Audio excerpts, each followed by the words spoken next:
안녕하세요.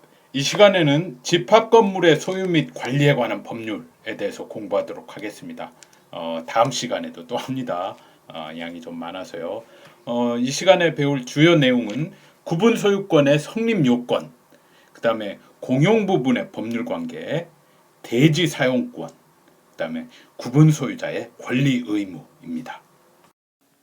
예, 집합 건물이라고 하는 것은 그 건물의 구분 소유가 성립한 그런 건물을 말하죠. 그러면 구분 소유 또는 구분 소유권이라는 게 무엇이냐? 일동 건물의 일부분을 대상으로 하는 소유권이 구분 소유입니다. 그러한 소유를 구분 소유라고 하고요. 어, 그래서 그 구분 소유가 성립하기 위해서는 먼저 그 대상이 일동 건물의 일부여야 되고요.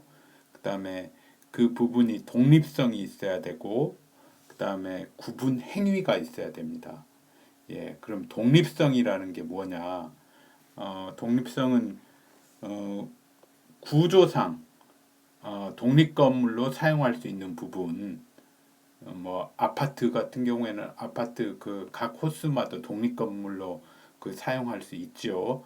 예, 그렇게 되는 게 일반적인데 또 다른 예로 그 이용상 구분된 부분도 독립성이 있다고 봅니다. 그럼 어떤 경우가 이용상 구분됐다고 하느냐? 그 요건을 갖추어야 되는데요. 법에서 규정되어 있습니다. 직권법에.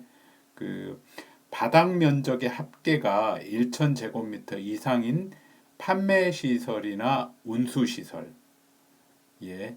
그다음에 그 바닥에 그다음에 경계 표지가 있어야 됩니다. 뭐 벽이나 이런 걸로 딱 구분이 돼서 구조상 독립 건물로 사용될 수 있도록 돼 있는 게 아니라고 하더라도 이 경계 표지가 그 바닥에 붙여져 있고 그다음에 건물 표지 번호가 딱 붙여져 있으면은 예, 이런 요건을 갖추면은 이용상 구분되었다.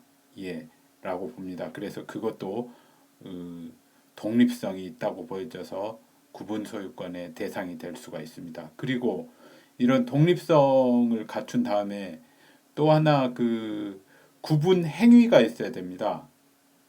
구분 행위라는 게 뭐냐면은 그 건물의 특정 부분을 별개 소유권의 객체로 하는 법률 행위입니다. 그래서 뭐 이런 구조상 또는 이용상 독립성이 있다고 하더라도 구분 행위가 없으면은 예컨대 그 다세대 주택과 다가구 주택이 대표적인데요. 어떤 그 동일한 것도 다세대 주택으로 건축 허가 신청을 할 수 있고 다가구 주택으로 건축 허가 신청을 할 수가 있습니다. 근데 그 공동주택인 다세대 주택으로 그 건축 허가 신청을 하면 그때 그 구분 의사가 있는 걸로 봐서 구분 의사가 표시된 걸로 봐서 객관적으로 표시된 거니까 구분 행위가 있는 걸로 봅니다. 그래서 뭐 그 시기나 방식에 특별한 제한이 없어요. 그래서 건축 허가 신청 시에 이런 게 드러날 수도 있고 또는 그 분양 계약으로 그런 그 구분 행위가 각각 독립적으로 분양을 하면은 구분 행위가 있다고 볼 수도 있습니다. 그래서 이런 구분 행위나 구분 그 독립성 둘 중에 하나라도 갖추지 못하면은 구분 소유가 성립하지 않습니다. 그래서 그 건축물 대장상에 구분 건물로 등재도 되고 그다음에 등기부에도 구분 소유권을 목적으로 등기되어 있어가지고 이런 등기에 기초해서 경매 절차가 진행되어 낙찰까지 됐다고 하더라도 이런 그 독립성이나 독립성 여기서는 이제 독립성이 문제가 되게 독립성이 없다면은 그 등기는 무효이고 낙찰자는 소유권을 취득할 수 없습니다. 그건 독립된 물건이 아니기 때문에요. 예, 이용상 그 구분 이용상 독립성 말씀드리면서 그 판매 시설 또는 운수 시설이라는 그 용어를 말씀드렸는데 이것들은 그 건축법의 건축물을 그 용도별로 이렇게 분류하고 있습니다. 부동산 공법 과목에서 아주 중요한데요. 건축물의 용도별 분류가 어떻게 되느냐. 판매 시설은 시장 같은 걸 그 판매 시설로 분류하고 있고요. 그다음에 운수 시설은 그 여객 터미널 같은 거, 그다음에 그 공항에 그러면 그 공항에도 그 가게들이 있죠. 그런 것들을 말합니다. 운수 시설이라고 해서 뭐그 차량들을 말하는 게 아닙니다. 예, 이렇게 이용상 특히 이제 이용상 독립성이 인정돼 가지고 이 저 구분 소유 대상이 된 물건들에 대해서는 그 실제 이용 현황하고 저 건축물 대장상이나 등기상에 나와 있는 거하고 조금 다를 수 있거든요. 자, 이게 무슨 말이냐면은 예를 들어서 갑과 을이 어떤 건물에 있는 7호 점포를 매매하기로 했다고 하죠. 그래서 실제 그 7호 점포의 이용 현황이 이렇게 이렇게 있다고 보죠. 예. 얘가 6호 점포, 7호 점포, 8호 점포 이렇게 있었다고 봐요. 근데 이 7호 점포의 이용 현황이 이 정도로 이렇게 하고 있었는데 이렇게 이용되고 있었어요. 그런데 그래서 갑과 을이 7호 점포를 갑이 을에게 이제 매도하기로 했어요. 근데 나중에 보니까 이 을이 매수 받아가지고 이용하고 있었는데 이 건축물의 관리단에서 당신 요 7호 점포를 실제 이용하고 있는데 이 부분은 공용 부분이다. 그래서 비워달라라고 청구를 하면은 비워줘야 된다는 겁니다. 그리고 이때 을은 갑을 상대로 뭐 담보 책임이나 이런 걸 물을 수 없다는 거예요. 왜냐하면은 공부상대로 공부에 나와 있는 대로의 구조와 면적 부분을 7호 점포의 구조와 면적 부분을 매매하기로 했을 뿐이지 이 실제 공부와 관계없이 실제 이용 현황대로 요걸 매매하기로 한 것으로 볼 수 없다. 라고 하는 것이 판례입니다. 만약에 이제 요 실제 이용 현황을 그대로 매매하기로 한 것이라고 본다면은 요 부분에 대해서는 자기가 권리자가 아니라면은 소유권을 취득해서 소유권을 넘겨줘야 되죠. 그리고 그렇게 못했을 때는 담보 책임이나 채무 불이행 책임을 져야 되죠. 과실이 없다면 이제 담보 책임만 지면 되는 거겠고.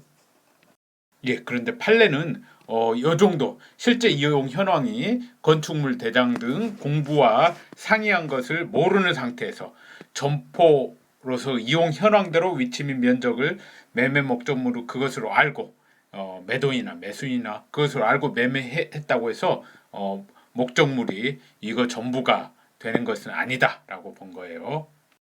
7호 점포를 매매하기로 했다면 건축물 대장이나 건축물 대장상의 도면에 나와 있는 대로 부분만 넘겨주면 된다는 거예요. 이 부분만. 전유 부분과 공용 부분을 보겠습니다. 건물의 이런 구분 소유에서는 필연적으로 공용 부분이라는 게 발생할 수밖에 없거든요. 뭐 복도나 계단 이렇게 공동으로 공용해서 사용할 수밖에 없는 것들이 있죠. 그리고 전유 부분은 구분 소유권의 목적인 건물 부분, 아파트 같은 몇 호 이런 걸 말하죠. 공용 부분은 그 전유 부분 외의 건물 부분하고 그 다음에 전유 부분에 속하지 아니하는 부속 건물, 전유 부분 아닌 부속 건물이 있을 수 있죠. 그 다음에 규약 또는 공정증서에 의해서 공용 부분으로 된 건물 부분 및 부속 건물 이 세 가지 종류가 있습니다. 그래서 구조상의 구분 소유자 전원 또는 일부의 공용에 제공되는 건물 부분은 구분 소유권을 목적으로 할 수가 없죠. 뭐 이런 걸 당연한 공용 부분이라고 하는데 말씀대로 복도나 계단 뭐 이런 것들이죠. 여기서 규약이라고 하는 것은 이제 구분 소유자들로 이루어진 관리단의 집회에서 그 관리단이라는 것은 구분 소유자들로 구성되는 그런 단체입니다. 그 단체 관리단 집회에서 집회의 결의로 해서 만든 것이죠. 그걸 규약이라고 하고 공정증서는 이제 공증인이 인증을 하거나 그 작성한 증서를 말합니다. 공정증서에 의해서 이 공용 부분으로 전유 부분을 공용 부분으로 만들기 위해서는 그 소유자가 여러 명이 아니라 한 명이어야 됩니다. 집합 건물의 소유자가 한 명일 때는 공정증서에 의해서 공용 부분으로 만들 수 있습니다. 예, 공용 부분은 그 일반적인 공유물, 토지나 이런 그 공유물하고 법률 관계가 약간 다릅니다. 물론 귀속은 이제 구분 소유자 전원의 공유, 그리고 다만 일부 구분 소유자만이 공용하도록 제공되는 것이 명백한 공용 부분은 그들 일부분 구분 소유자의 공유인데 그 분할 청구권은 인정되지 않습니다. 공유물에 대해서 보통 인정되는. 그리고 이 민법과 다른 특칙이 그 공용 부분을 그 용도에 따라 사용할 수 있어요. 얼핏 뭐가 민법하고 다르냐라고 생각할 수 있는데 민법에서는 그 지분의 비율에 따라서 사용 수익할 수 있다고 돼 있거든요. 근데 용도에 따라 사용할 수 있다는 말은 그러면 그 지분의 비율로라는 말이 빠졌는데 예, 그게 중요한 차이입니다. 왜냐하면은 이 과반수 지분권자라고 하더라도 일반 공유물과는 달리 배타적으로 그 공용 부분을 사용할 수가 없어요. 그리고 공용 부분의 관리가 다른 구분 사유자 권리에 특별한 영향을 미칠 때는 그 구분 사유자의 또 승낙을 받아야 돼요. 민법에서는 그 과반수이면 관리 행위는 할 수 있으니까 과반수자가 배타적으로 사용 수익도 가능하다고 말씀드렸죠. 근데 저기에는 그렇지 않습니다. 그리고 그 권리에 특별한 영향을 미치기만 하더라도 그 구분 소유자의 승낙을 받아야 돼요. 그리고 또한 일동의 건물의 구분 소유자들이 그 건물의 대지를 공유하고 있는 경우 각 구분 소유자는 별도의 규약이 존재하는 등의 특별한 사정이 없는 한 그 대지에 대하여 가지는 공유 지분의 비율에 관계없이 그 건물의 대지 전부를 용도에 따라 사용할 수 있습니다. 네, 이 말도 아주 중요한 법리거든요. 이것도 그 대지 전부를 지분 비율에 따라 사용하는 게 아니라 용도에 따라 사용할 수 있고 또 한 필지 또는 여러 필지 토지 위에 축조된 수동의 건물, 일동의 건물이 아니라 수동의 건물의 구분 소유주들이 그 토지를 공유하고 있는 경우에도 마찬가지로 적용이 됩니다. 그러면 이게 현실에서 어떻게 적용되는지 예를 보죠.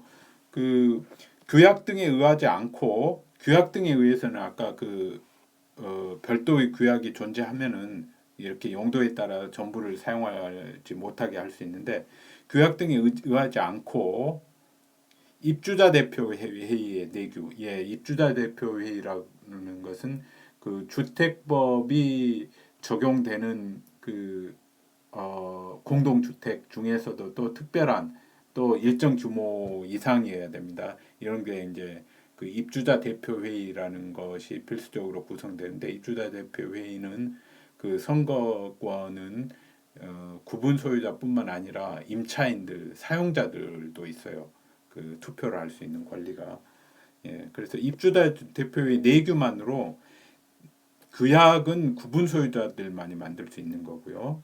관리단에서 대지 전체에 대한 공유 지분권자로부터 그 소유의 차량들을 대지의 일부분인 주차장에 통행 출입 및 주정차시킬 수 있는 권리를 제한할 수가 없어요. 네, 주차 대수 제한이나 이런 걸 할 수가 없다는 말입니다.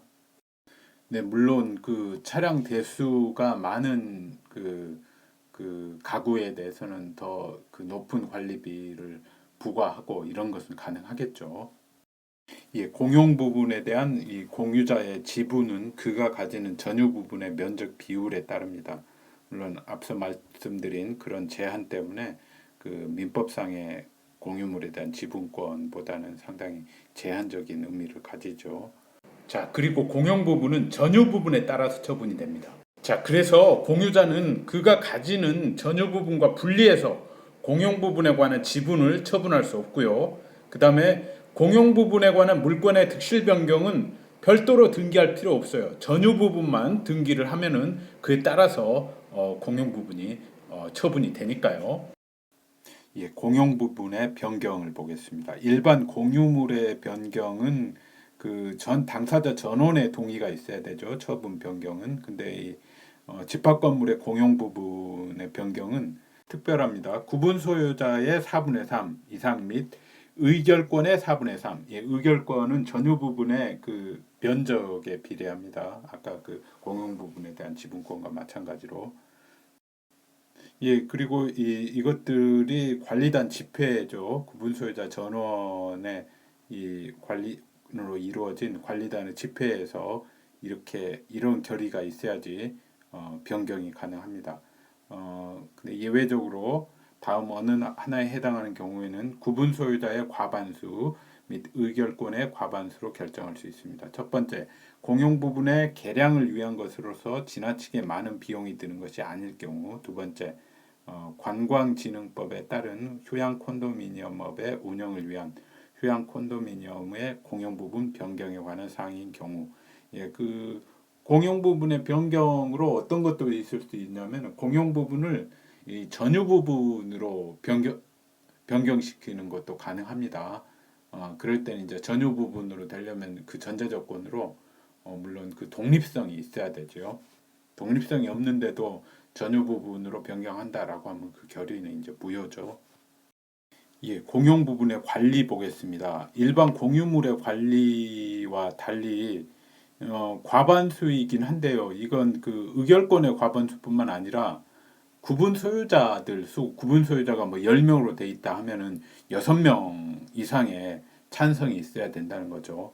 의결권의 과반수만 뭐 4명으로도 이미 의결권의 과반수는 그 충족했을 수도 있죠. 면적이 절반 그를 초과하면 되니까.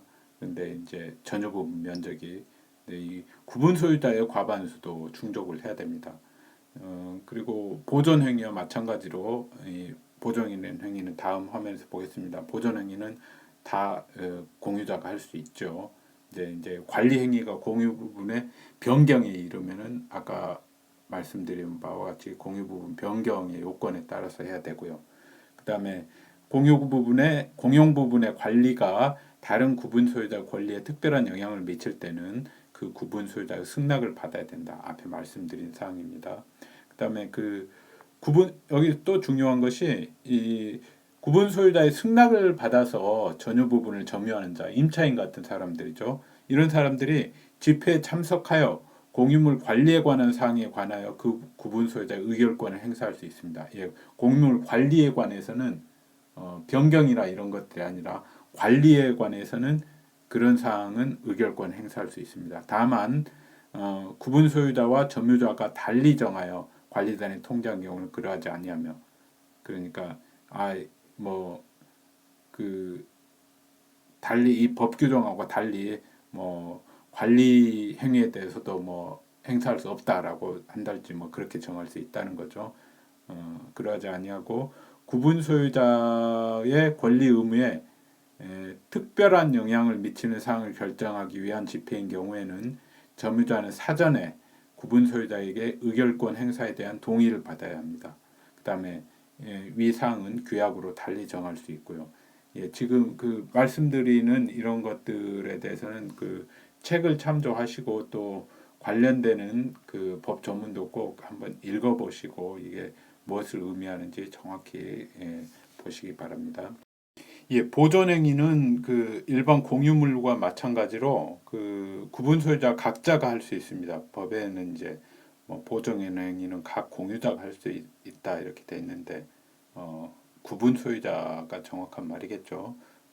예, 그 보존행위 예로는 지분권에 기해서 방해 배제를 청구한달지 누가 그 권리자 아닌 자가 사용하고 있거나 뭐 그렇다면은 그 다음에 공유물 반환 청구를 할 수 있다 이런 겁니다.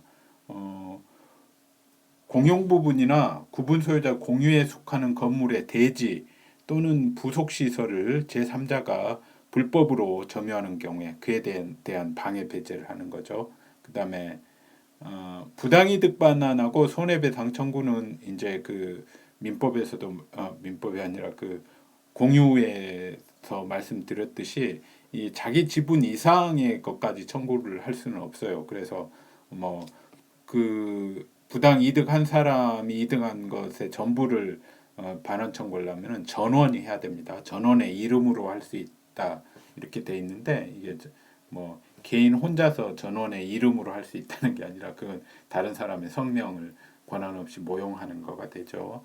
그 전원이 한다 이 말입니다. 전원이 할 수 있고 부당이득하고 손해배상이요. 그다음에 관리인은 이제 관리단을 대표해서 관리단은 이제 구분 소유자 전원이니까 구성되니까 뭐 부당이득 반환 손해배상 청구 이런 걸 다 할 수 있죠. 예, 대표해서 관리단을 대표해서 예, 재판상이나 또는 재판 외의 행위를 할 수 있고요. 그다음에 주택법이 적용되는 공동주택 중 일정 규모 이상의 공동주택에 구성되는 아까 말씀드린 입주자 대표회의는 구분 소유자뿐만 아니라 임차인 등의 투표에 의해서 구성되는 바 공동주택의 관리에 관한 사항을 결정하여 시행하는 등의 이 관리 권한만 가질 뿐이므로 구분 소유자에게 고유하게 귀속하는 불법 점유자에 대한 방해배제 청구 등의 권리를 행사할 수가 없습니다. 그래서 이 공동주택 관리 규약에서 이것도 이제 주택법에서 나오는데 임차인 등의 참여로 정합니다. 그래서 입주자 대표회의가 이런 거 구분 소유자를 대리하여 공용 부분 등의 구분 소유권에 기한 방해 권리를 행사할 수 있다고 규정하고 있더라도 이런 것들은 그 규약으로 정할 수 있는 범위를 벗어난 것이니까 이런 규약 내용도 효력이 없습니다.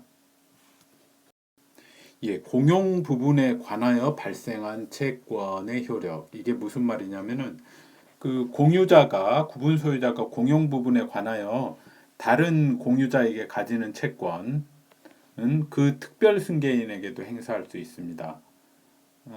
따라서 잘 들어보십시오. 아파트 전 구분 소유자의 공용 부분에 관한 체납 관리비가 그 특별 승계인에게 승계된다라고 규약으로 정하면은 그 조항은 유효합니다. 그래서 뭐 매도인이 내지 않고 간 그 공용 부분에 관한 체납 관리비는 그 매수인에게 아파트 매수인에게 승계될 수 있죠. 규약으로 그렇게 정하면은 이 경우 특별 승계인이 구분 소유권을 다시 제3자에게 이전한 경우에도 자신의 전 구분 소유자의 공용 부분에 대한 체납 관리비를 책임이 있습니다. 지급할 책임이 있습니다. 이때 매수인이 또 이제 제3의 다른 사람에게 또 매도를 하고 떠났다고 하더라도 지급 책임은 여전히 존재하는 거죠. 따라서 현재 구분 소유권을 보유하고 있는 최종 특별 승계인뿐만 아니라 그 이전의 구분 소유자들도 공용 부분에 관한 종전 구분 소유자들의 체납 관리비 채무를 부담하고요. 근데 이제 그 연체료 관리비가 이제 연체돼서 연체료가 붙는데 그 연체료는 승계시킬 수 없습니다. 예, 그러면은 이 공용 부분 관리비 이게 뭘 의미하느냐 하면은 그 공용 부분에 대한 채권 또는 이제 그 관리비도 그런 채권의 하나이겠죠. 그래서 이런 채권이라는 공용 부분에 대한 관리비 혹은 채권이라는 것은 집합 건물의 공용 부분 그 자체의 직접적인 유지 관리를 위해서 지출되는 비용, 뭐 청소비, 청소는 그 저 관리사무소에서 하는 청소는 그 외부 공용 부분만 하죠. 복도나 계단 이런 것들만 집안까지 청소해 주는 건 아니죠. 근데 이것뿐만 아니라 전유 부분을 포함한 집합 건물 전체의 유지 관리를 위해서 지출되는 비용, 일반 관리비, 뭐 화재 보험료 이런 것은 뭐 화재가 그 저 공유 부분에 대한 일반 관리비만을 의미하는 게 아니죠. 화재 보험료도 이 공유 부분만이 화재 보험에 든 게 아니죠. 근데 이런 것들도 이것이 입주자 각자의 개별적인 이익을 위하여 현실적 구체적으로 귀속되는 부분 이건 이제 그 전유 부분을 말하는 거죠. 전유 부분에 사용되는 비용으로 명확히 구분될 수 있는 것이 아니라면 모두 이에 포함된다. 예, 그래서 뭐 그 관리비 중 일반 관리비 중에서 그 공용 부분이 차지하는 면적 비율로 산정된 금액만 나는 이게 내겠다. 나머지 이 내가 이 소유하고 있는 건물의 뭐 전유 부분이 90제곱미터이고 공용 부분은 10제곱미터밖에 불과하니까 일반 관리비 중에서 공용 부분 관리비는 이 뭐 일반 관리비가 100원이 뭐 1000원이 나왔다고 하면은 100원만이다. 100원만 내겠다. 이렇게 할 수 없다는 거예요. 예, 집권법 6조는 일동의 건물의 설치 또는 보존의 흠으로 인하여 다른 자에게 손해를 입힌 경우에는 그 흠은 공용 부분에 존재하는 것으로 추정한다. 예, 이렇게 규정하고 있습니다. 예, 이렇게 그 건물의 설치 또는 보존 하자로 인해서 어떤 타인에게 손해가 발생을 했을 때는 그 건물의 점유자나 소유자가 손해배상을 해야 되거든요. 그런데 이제 어, 전유 부분의 설치 보존의 하자이다 하면 전유 부분의 점유자나 소유자가 해야 되는데 그게 이제 증명이 되지 않은 경우에는 그 공용 부분의 하자가 있는 것으로 추정이 되는 거니까 그 구분 소유자 전원에게 책임이 있습니다. 그래서 어, 그걸 입증을 어떤 전유 부분의 설치 보존의 하자로 인해서 피해가 발생했다라는 것을 어, 증명하지 못하면은 그 공유자 전원이 책임이 있어야 됩니다. 그래서 증명 책임이 이제 공유자 전원에게 있는 거죠. 일단 그 공용 부분의 하자로 인한 것이라는 게 추정이 되니까요. 지금까지는 건물의 이 전유 부분 또는 공용 부분에 대한 소유권을 말씀을 드렸는데 이 건물이 토지상에 서 있기 위해서는 또 토지 부분에 대해서도 대지라고 하죠. 대지에 대해서도 소유권을 가지든지 뭐 지상권을 가지든지 전세권을 가지든지 임차권을 가지든지 이런 대지에 대해서 권리를 가지고 있어야지 거기에 건물을 소유할 수가 있지 않겠습니까? 그래서 그런 대지에 대한 권리를 대지 사용권이라고 합니다. 그러면 대지가 무엇이냐? 예, 대지는 이 세 가지로 나누어집니다. 세 가지 경우가 대지인데 첫 번째, 전유 부분이 속하는 일동의 건물이 있는 토지, 예, 이걸 이제 당연한 건물의 대지라고 합니다. 전유 부분이 속하는 일동의 건물이 있는 토지, 그 다음에 예, 통로, 주차장, 정원, 부속 건물의 대지 그 밖에 전유 부분이 속하는 일동의 건물 및 그 건물이 소재하는 토지와 일체로 관리 또는 사용되는 토지로서 예, 그러니까 필지가 달라도 된다는 거죠. 그 건물이 소재하는 토지하고 그다음에 규약이나 소유자 전원의 공정 증서에 의하여 건물의 대지로 정해진 것. 예, 그것도 이제 이걸 이제 규약상 또는 공정 증서상 건물의 대지라고 하고요. 그다음에 세 번째, 건물이 소재하는 토지가 건물이 일부 멸실함에 따라 건물이 소재하는 토지가 아닌 것으로 된 때는 그 토지는 규약으로서 건물의 대지로 정한 것으로 보며 건물이 소재하는 토지의 일부가 분할에 의해서 건물이 소재하는 토지가 아닌 토지로 된 때도 같다. 네, 이때도 이런 토지의 일부는 대지로 보는 것이죠. 네, 이렇게 어떤 것이 대지냐 이런 것을 중요하게 이렇게 다루고 있는 것은 법에서 또 특별히 규정하고 있는 것은 이런 대지에 대한 대지 사용권은 전유 부분하고 원칙적으로 분리해서 처분할 수가 없습니다. 그렇기 때문에 어떤 것이 대지이냐 또는 그 대지 사용권이냐라는 것이 중요하게 됩니다. 집합 건물이 아닌 일반 건물에서는 그 대지하고 그다음에 그 지상 건물은 별개의 물건이니까 별도로 처분할 수가 있거든요. 예. 근데 또 이 집합 건물에서는 이렇게 특칙으로 원칙적으로는 별도 처분을 할 수가 없습니다. 예, 이렇게 별도로 처분할 수 없다는 점은 다음 화면에서 보시고요. 이 대지 사용권에 대해서 좀 더 살펴보겠습니다. 집합 건물의 건축자로부터 전유 부분과 대지 지분을 함께 분양의 형식으로 매수하여 그 대금을 모두 지급함으로써 소유권 취득의 실질적 요건은 갖추었지만 전유 부분에 관한 소유권 이전 등기만 하고 대지 부분에 관하여서는 대지의 분합필이 아직 안 되고 환지 절차가 지연되고 뭐 이런 등등으로 인해서 아직 소유권 이전 등기를 하지 못한 자는 매매 계약의 효력으로서 전유 부분의 소유를 위하여 건물의 대지를 점유 사용할 권리가 있는 바, 이 권리도 이제 이 대지 사용권이라고 할 수 있죠. 그 다음에 수분양자로부터 전유 부분과 대지 지분을 다시 매수하거나 전전 양수받은 자 역시 아직 그 등기는 하지 않았더라도 대지 사용권을 취득한다고 할 수 있죠. 네, 이제 말씀드린 그 전유 부분과 대지 사용권의 일체성입니다. 분할 청구도 금지되고 일체성으로는 보통 이제 이 수반성하고 분리처분 금지도만 말하는데 분할 청구 금지되는 것도 일체성이라고 볼 수가 있습니다.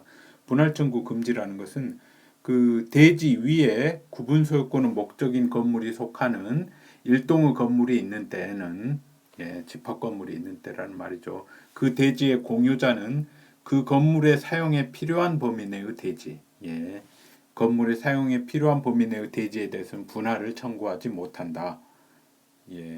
그래서 뭐 만약에 분할을 청구해 버리면 그 부분에 대해서는 또 다른 구분 소유자들은 또 그 건물을 철거해야 되거나 그럴 수가 있겠죠. 그 부분 토지에 대해서는 토지가 자기 소유가 아니게 되면은 뭐 그런 점들 때문에 분할을 청구하지 못합니다. 이때 주의해서 보셔야 될 게 그냥 대지가 아니라 그 건물의 사용에 필요한 범위 내의 대지죠. 자, 여기서 판례 하나를 알아두세요. 이런 식으로 대지가 있고 뭐 이 정도 부분까지 이제 건물이 뭐 이렇게 세워져 있다고 봅니다. 세워져 있고 여기 이제 아파트들이 이렇게 세워져 있는데 이 부분은 이 부분 면적이 뭐 한 5분의 4, 이 부분 면적이 5분의 1인데 이 부분은 이제 뭐 주차장이나 뭐 또는 뭐 어린이 놀이터 이런 거라고 이렇게 사용되고 있어요. 근데 이 부분 그다음에 상가도 있고요. 근데 이 상가만을 이 5분의 1 지분만을 어떤 사람이 양수를 해가지고 이 부분은 건물의 사용에 필요한 범위가 아니다라고 해서 분할 청구했는데 법원이 그것도 이 부분도 역시 건물의 사용에 필요한 부분이다 해서 분할 청구가 금지된다라고 한 판례가 있습니다. 자, 그래서 이 건물의 사용에 필요한 범위 내의 대지 이 개념이 쉽지 않은 개념이죠. 어쨌든 이 범위 내의 대지에 대해서 분할을 청구하지 못한다라는 거 그건 이제 꼭 기억을 해두시면 돼요. 사용에 필요한 범위 내의 대지 모든 대지가 아니라 그리고 그 수반성 구분 소유자의 대지 사용권은 그가 가지는 전유 부분의 처분에 따릅니다. 이 수반성은 뒤에 나오는 분리처분 금지하고 밀접하게 연관된 개념이죠. 이 수반성과 관련해서 이 판례를 알아두시면 됩니다. 자, 이 판례를 그림으로 그려보면 이렇게 되죠. 원래 이제 그 갑의 대지였는데 갑의 토지였죠. 대지가 아니라 을이 요걸 사가지고 여기에 이제 집합 건물을 지은 거예요. 그래서 이렇게 건물에다가 소유권 보존 등기는 을 이름으로 했는데 대지에다가도 여기에다가 이제 을 이전 등기를 해야 되는데 이 대지가 지적이 정리가 잘 안 되고 뭐 해가지고 하여튼 이 대지에 대해서는 아직 그 대금도 다 지불하고 했는데 이전 등기를 못 하고 있는 갑이 소유자로 돼 있는 상황이었어요. 이런 상황에서 을이 병에게 이 전유 부분 건물이라고 하는 것보다는 이제 전유 부분이라는 표현이 더 적합하겠네요. 전유 부분. 집합 건물이니까 이 전유 부분에 대해서 저당권을 설정해 주면은 이 전유 부분에 대한 병의 저당권의 효력은 이 대지 사용권 을이 갑에게 가지는 대지 사용권 소유권 유사의 권리죠. 아직 등기는 안 했으니까 요 권리에도 미치게 되는 겁니다. 따라서 나중에 이제 이 병이 저당권을 실행해서 그 경매 절차에서 정의라는 사람이 이 전유 부분을 경락을 받았다고 치죠.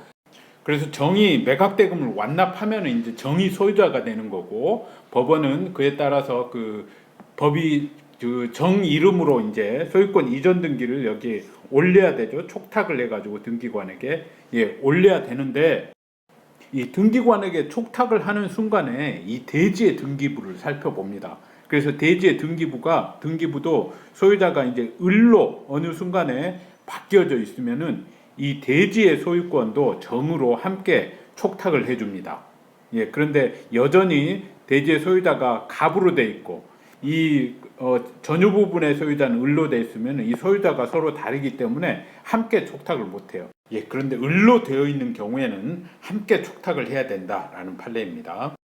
자, 그리고 교재 207쪽에 있는 그 제일 하단 부분, 이 방금 설명드린 판례 그 다음의 문장, 만약 집행법원부터 끝까지 부등법 60조 1항 근거조항까지 되어 있는 이 부분은 좀 논란의 여지가 있는 서술이니까 무시하고 넘어가시기 바랍니다. 부등법 60조 1항의 자세한 정확한 의미에 대해서는 공세법 교재에 나와 있는 대로 정리를 하시면 됩니다. 그리고 분리처분의 금지입니다. 구분 소유자는 규약이나 공정증서로 달리 정한 경우를 제외하고는 전유 부분과 분리하여 대지 사용권을 처분할 수 없다. 그러니까 규약이나 공정증서로는 뭐 처분할 수가 있다는 거죠. 근데 뭐 그런 예는 드물겠죠. 규약이나 공정증서로 분리처분하도록 한 예는. 그래서 그 다음에 근데 분리처분 금지 취지를 등기하지 아니하면 선의로 물권을 취득한 제3자에게 대항하지 못한다. 여기서 선의라고 하는 것은 그 집합 건물의 대지로 되어 있는 사정을 모른다는 의미입니다. 그래서 이렇게 이제 분리 처분할 수 없는 대지 사용권, 거의 모든 대지 사용권이 그렇겠죠. 이런 걸 대지권이라고 하고요. 그 다음에 대지권 등기라고 하는 것이 바로 이 분리 처분 금지 취지의 등기에 해당합니다. 그러면 다음 화면에서 대지권 그 등기의 예를 살펴보겠습니다. 먼저 그 일동의 건물의 표제부에 이렇게 5층의 아파트인데 5층 아파트인데 표제부에 대지권의 목적인 토지가 표시가 됩니다. 몇 동 몇 번지에 무슨 동 몇 번지에 지목, 면적 이런 게 표시가 되죠. 그리고 그다음에 그 전유 부분 건물의 또 표제부에 역시 그 전유 부분의 대지권 종류, 대지권 비율 이런 것들이 이 표시가 됩니다. 그리고 그 다음에는 이 갑구라고 되어 있는 부분인데 이 부분은 이 갑구 부분은 이 토지의 갑구입니다.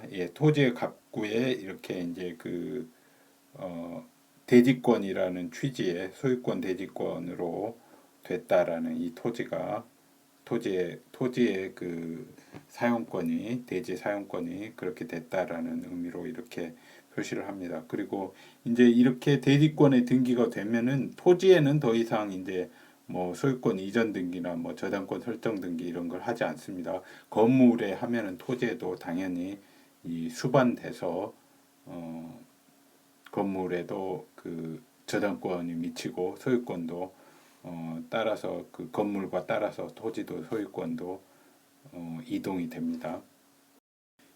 그리고 구분 소유권의 매도 청구권, 대지 사용권을 가지지 아니한 구분 소유자가 있을 때는 그 전유 부분의 철거를 구할 권리를 가진 자는 뭐 대지 토지에 대한 뭐 소유자 이런 사람들이 되겠죠. 공유자들도 보존 행위로 사용권이 없는 자에게는 철거를 구할 수가 있겠죠. 그 구분 소유자에 대하여 구분 소유권을 시가로 매도할 것을 청구할 수가 있습니다. 지금까지도 이제 구분 소유자의 권리 의무 등을 말했는데 그 언급하지 않은 것들을 보겠습니다. 두 가지가 그 권리로서는 두 가지가 중요한데 첫째는 그 타 전유 부분 및 공용 부분의 사용 청구권, 구분 소유자와 점유자는 점유자의 권리이기도 합니다. 그 점유 부분 또는 공용 부분을 보존 또는 개량하기 위하여 필요한 범위 내에서 다른 구분 소유자의 점유 부분 또는 자기의 공유에 속하지 아니하는 공용 부분의 사용을 청구할 수 있습니다. 이때 이제 그 다른 구분 소유자가 손해를 입은 경우에는 이제 그 손해를 보상할 의무가 있고요. 예, 그 다음에 그 하자의 보수 취급권이라고 기재되어 있는데, 예, 보수보다는 뭐 담보, 하자 담보 취급권, 예, 이게 더 적절할 것 같습니다. 하자 담보 책임을 추궁할 수 있다는 거니까요. 구분 소유자가, 예, 그 구분 소유자 개인에게 있습니다. 개인들이 물론 개인들이 힘을 합쳐서 이제 함께 원고가 돼서 청구할 수도 있겠죠. 읽어보겠습니다. 구분 소유자는 대상 건물의 분양자, 건물을 건축해서 분양한 자죠. 및 시공자, 에게 시공자는 어쩔 때 책임을 지냐면은 누구냐면은 그 분양자와의 계약에 따라서 건물의 전부 또는 일부를 시공하여 완성한 자 또는 니은은 위 기여계자가 담보 책임을 질 수 없는 경우는 그로부터 시공을 일괄 도급받은 자에게 민법 667조 수급인의 하자 담보 책임입니다. 도급 계약이라는 것은 어떤 그 일의 완성을 맡기고 대가를 지불하는 것이 이제 도급 계약인데요. 그 민법 667조가 그 수급인의 하자 담보 책임을 규정하고 있는데 그 내용은 도급인은 수급인에게 하자를 보수해야 되고 그 다음에 또는 화자 보수에 가름한 손해를 배상해야 되고 그 다음에 또는 하자 보수와 함께 손해배상까지 이렇게 청구하는 이런 권리가 있습니다. 예, 그 667조와 8조를 한번 읽어보도록 하겠습니다. 중요한 조항이니까. 667조 완성된 목적물 또는 완성 전에 성취된 부분에 하자가 있는 때에는 도급인은 수급인에 대하여 상당한 기간을 정하여 그 하자의 보수를 청구할 수 있다. 그러나 하자가 중요하지 아니한 경우에 그 보수에 과다한 비용을 요한 때는 그러하지 아니하다. 도급인은 하자의 보수에 가름하여 또는 보수와 함께 손해배상을 청구할 수 있다. 예, 그리고 668조는 도급인의 해제권을 규정하고 있는데요. 도급인이 완성된 목적물의 하자로 인하여 계약의 목적을 달성할 수 없는 때는 계약을 해제할 수 있다. 그러나 건물, 기타 토지의 공작물에 대하여는 그러하지 아니하다. 예, 근데 이 단서조항 건물, 기타 토지의 공작물에 대하여 그러하지 않는다고 하는데 이 조항은 그 집합 건물의 경우에는 적용이 되지 않습니다. 그래서 해제할 수 있습니다. 건물이긴 하지만 예. 그래서 이런 것을 준용하는 담보 책임을 분양자 및 시공자에게 추궁할 권리를 가집니다. 그리고 각자에게 분할 귀속된 것이므로 관리단이나 구분소유자 전원에 의해 행사될 필요는 없다. 아까 말씀드렸죠. 근데 뭐 전원에 의해서 구분소유자 전원으로 뭐 해도 문제는 없지요. 그런데 그 관리단 같은 경우에는 이건 구분 소유자 전원으로 구성되이긴 하지만 또 다른 독립한 그런 그 법인격을 가지기 때문에 관리단은 원칙적으로는 그 가지지 못합니다. 관리단 자체로서는 관리단이 구분 소유자들로부터 이제 하자 보수 청구권을 양도를 받거나 뭐 이럴 때만 이제 채권 양수인의 지위에서 청구를 할 수 있을 뿐이지 그 자체로는 가지는 게 아닙니다. 예, 그리고 시공자가 분양자에게 부담하는 하자담보 책임에 관하여 다른 법률에 특별한 규정이 있으면은 그 법률에서 정하는 담보 책임의 범위에서 시공자는 구분 소유자에게 담보 책임을 집니다. 그리고 시공자의 하자 담보 책임 중 민법 667조 2항에 따른 손해배상 책임은 분양자에게 회생 절차 개시 신청, 파산 신청, 해산 무자력 또는 이에 준하는 사유가 있는 경우에만 그 집니다. 그 손해배상 책임은. 그리고 시공자가 이미 분양자에게 손해배상을 한 경우에는 그 범위에서 구분 소유자에 대한 책임을 면합니다. 그리고 분양자와 시공자의 하자담보 책임에 관하여 이 법과 민법에 규정된 것보다, 이 법이라는 건 집권법이죠, 매수인에게 불리한 특약은 효력이 없습니다. 예, 이 화면은 앞서 말씀드렸다시피 그 하자로 인한 경우에 해제할 수 있다. 계약의 목적을 달성할 수 없는 경우에는 건물인 경우에도 해제할 수 있다라는 그 이유입니다. 읽어보겠습니다. 개별 분양계약이 해제되더라도 분양자가 집합 건물의 부지 사용권을 보유하고 있으므로 계약 해제에 의하여 건물을 철거하여야 하는 문제가 발생하지 않을 뿐만 아니라 분양자는 제3자와 새로운 분양을 체결함으로써 이런 이유로 해서 해제할 수 있다라는 겁니다. 하자담보 취급권의 이 행사 기간이 법에 규정되어 있습니다. 일정 기간 이내에 행사돼야 하고 그 기간이 도과하면 소멸합니다. 하자담보 취급권이. 먼저 그 건물의 주요 구조부, 주요 구조부가 뭔지는 또 건축법에서 자세히 배웁니다. 일단 민법에서는 주요 구조부라고만 알아두시면 되고, 주요 구조부 및 집안공사의 하자는 10년입니다. 그 다음에 그 이외의 하자는 그 5년의 범위에서 대통령령으로 정하는 기간입니다. 그러니까 더 짧죠. 그 다음에 그 존속 기간은 그럼 언제부터 기산하느냐?